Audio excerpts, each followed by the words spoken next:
ہر شخص اپنے کرتوتوں کے باعث گرفتار ہوگا، مگر داہنی طرف والے نیک لوگ جنتوں میں ہوں گے اور پوچھتے ہوں گے، یعنی آگ میں جلنے والے گناہگاروں سے، کہ تم دوزخ میں کیوں پڑے؟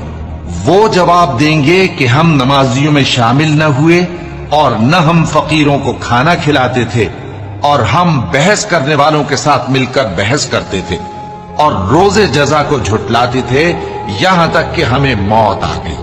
تو سفارش کرنے والوں کی سفارش ان کے حق میں کچھ فائدہ نہ دے گی۔ ان کو کیا ہوا ہے کہ نصیحت سے روگرداں ہو رہے ہیں؟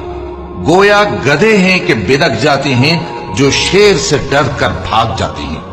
اصل یہ ہے کہ ان میں سے ہر شخص یہ چاہتا ہے کہ اس کے پاس کھلی ہوئی کتاب آئے۔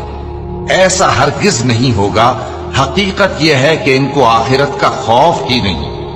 کچھ شک نہیں کہ یہ قرآن نصیحت ہے، تو جو چاہے اسے یاد رکھے، اور یاد بھی تبھی رکھیں گے جب اللہ چاہے۔